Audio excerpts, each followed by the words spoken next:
नमस्कार, मैं किरणेश कुमार।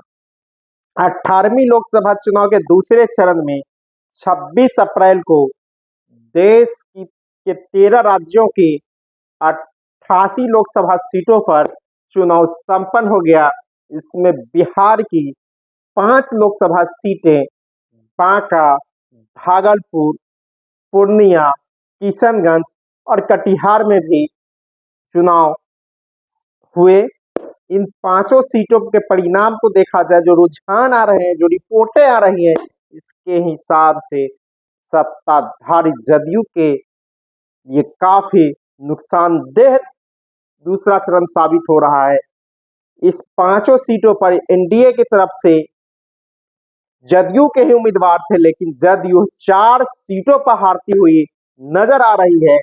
बांका की जो रिपोर्ट है, यहाँ से राजद के जयप्रकाश नारायण यादव जीतते हुए दिख रहे हैं। यहाँ पर गिरधारी यादव पिछड़ रहे हैं। इसी तरह भागलपुर से जदयू के लिए अच्छी खबर आ सकती है। यहाँ पर जदयू के अजय कुमार मंडल और कांग्रेस के अजीत शर्मा के बीच कांटे की लड़ाई की सूचना है। पूर्णिया में जदयू के संतोष कुशवाहा तीसरे नंबर पर जा सकते हैं। यहाँ पर पप्पू यादव निर्दलीय और राजद की बीमा भारती के बीच लड़ाई बताई जा रही है। किशनगंज में भी यही हाल है, त्रिकोणात्मक यहाँ था। कांग्रेस के जावेद, जदयू के मुजाहिद और एआईएमआईएम के अख्तरुल इमान के बीच लड़ाई है। यहाँ पर कांग्रेस का पलड़ा भारी दिख रहा है।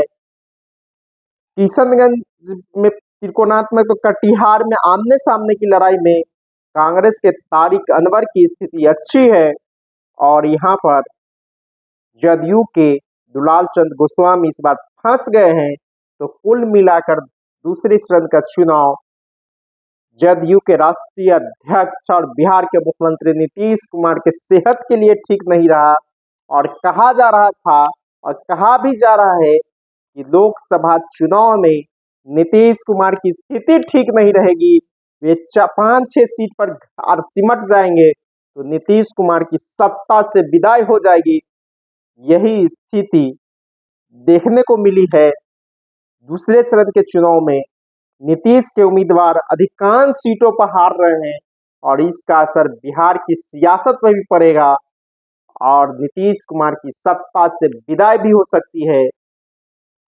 बिहार का चुनाव कई महीने में दूसरे चरण का महत्वपूर्ण है, क्योंकि जिस तरह सीमांचल में वोटिंग हो रही थी, उसी दौरान प्रधानमंत्री नरेंद्र मोदी अररिया के फारबिसगंज में चुनावी सभा को संबोधित कर रहे थे। तो बिहार के मुंगेर में भी उनकी चुनावी सभा थी और पूरी तरह सीमांचल को चुनाव को प्रभावित करने के उद्देश्य से यह सभा रखी गई थी, लेकिन सीमांचल की जनता ने अपना जनादेश दे दिया है इस बार और यह जनादेश एनडीए के खिलाफ गया है और यह महागठबंधन के पक्ष में गया है।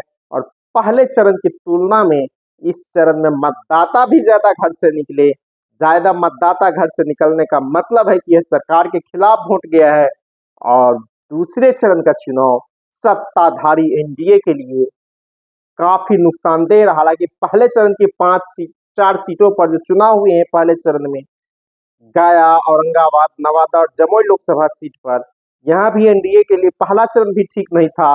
दूसरा चरण भी साफ खराब गया है। पहले चरण में जहां 2 सीटें भाजपा की थी, 1 सीट हम की और 1 सीट लोजपा की, तो दूसरे चरण की 5 में 5 सीटें जदयू की थी और 5 में से 4 सीटें जदयू हार रहा है। मात्र 1 सीट पर उसे कामयाबी मिल सकती है, वह भी फंसी हुई सीट है। तो यह कहा जा सकता है कि दूसरे चरण में जदयू के राष्ट्रीय अध्यक्ष और बिहार के मुख्यमंत्री नीतीश कुमार के राजनीतिक भविष्य को तय कर दिया है। यही स्थिति रही तो नीतीश कुमार का सत्ता से जाना 4 जून के बाद कभी भी तय हो सकता है। विपक्ष भी चढ़ेगा और उसकी सहयोगी भारतीय जनता पार्टी भी चढ़ेगी। जिस तरह भारतीय जनता पार्टी की बिहार में हार हो रही है, इसका कहीं न कहीं जिम्मेवार भाजपा नीतीश कुमार को मानेगी और नीतीश कुमार को सत्ता से विदाई कर देगी, इतना तय दिख रहा है। और भारतीय जनता पार्टी बिहार में पूरी तरह घिर गई है। जो 39 सीट 2019 के चुनाव में आए थे, इस बार उसके आधे भी मिलना मुश्किल हो गया है और महागठबंधन पूरी तरह एनडीए पर हावी हो गया है और नीतीश कुमार की विदाई भी लगभग तय हो गई। धन्यवाद।